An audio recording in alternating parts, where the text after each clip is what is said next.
Star Wars: The Force Awakens gets rave reviews. The first full reviews for the new Star Wars film The Force Awakens have hailed it as a triumph and classic.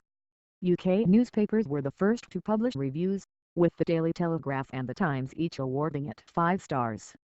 The Times critic Kate Muir wrote, "Adults will be floored by tearful nostalgia because this is a classic." The Daily Mail's Ryan Diner described The Force Awakens as a triumph of escapism and the most exhilarating film yet in this mighty franchise.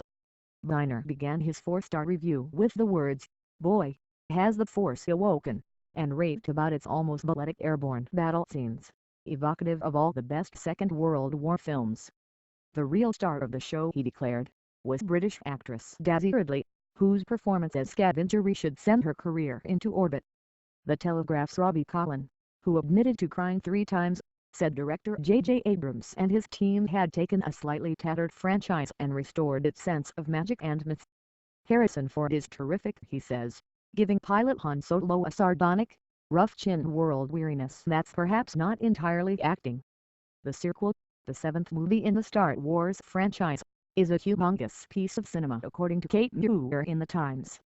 She went on to describe Abrams as a better action director than Star Wars creator George Lucas, concluding that the film was exactly what we were hoping for. The Daily Mirror, John Hiscock wrote, "All I can say is The Force Awakens evokes magical memories of 1977's Star Wars Episode IV, A New Hope, with plenty of humor, action, drama and heart." Christopher Wooten in The Independent gave the film 4 stars and said, "Star Wars: The Force Awakens is actually probably objectively the best Star Wars yet, and would be held up as untouchable had it come first."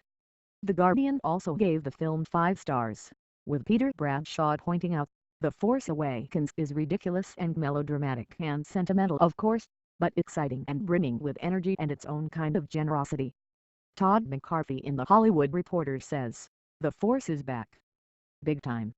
As the best Star Wars anything, film, TV show, video game, spin-off, what have you, in at least 32 years, Star Wars: The Force Awakens pumps new energy and life into a hallowed franchise in a way that both resurrects old pleasures and points in promising new directions."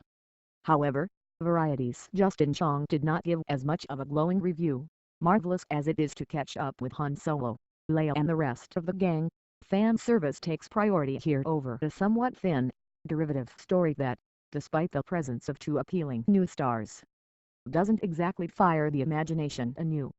The New York Times said the big news about Star Wars: The Force Awakens is, spoiler alert, that it's good.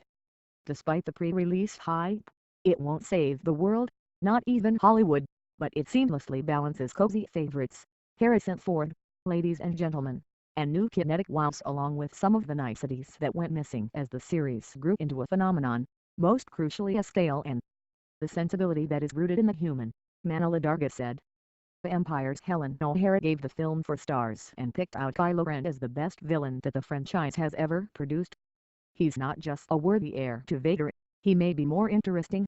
While Total Films' Amy Graham said, "If Episode VI is almost too slavishly reverential, it's every subplot mirroring or reversing those that have gone before, and its nods and winks so plentiful as to border on the distracting. It is better this than to repeat George Lucas's prequel mistakes. This, undoubtedly, is the movie that fans wanted, the movie that fans deserve.